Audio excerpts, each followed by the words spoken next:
Hello everyone, আশা করি সকলেই ভালো আছো।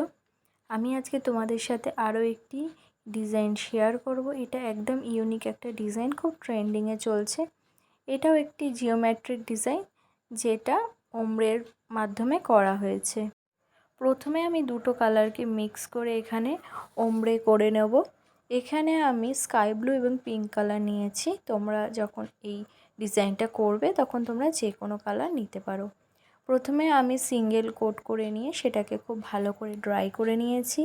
এরপর আমি আবার ডবল করে কোট দিয়ে নিয়েছি এবং সেটাকে খুব ভালো করে ব্লেন্ডিং করে নিয়েছি।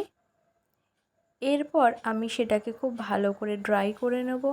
ড্রাই করে নেওয়ার পরে আমি এটাকে যেহেতু একটা জিওমেট্রিক এবং 3D শেপ দেব, সেই জন্য এরপরে আমি ব্লুয়ের জায়গায় পিঙ্ক এবং পিঙ্কের জায়গায় ব্লু জেল পলিশ ইউজ করেছি।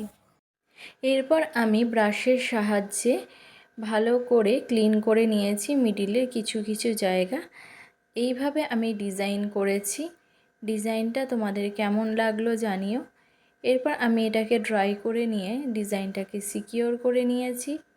সিকিওর করে নেওয়ার পর সেটাকে ভালো করে ড্রাই করলেই আমার এখানে ডিজাইন কমপ্লিট হয়ে গেছে। ভিডিওটা তোমাদের কেমন লাগলো অবশ্যই জানাবে। ভালো লাগলে লাইক, কমেন্ট অ্যান্ড শেয়ার করে দিও। দেখা হবে নতুন কোনো ভিডিওতে। Till then, tata.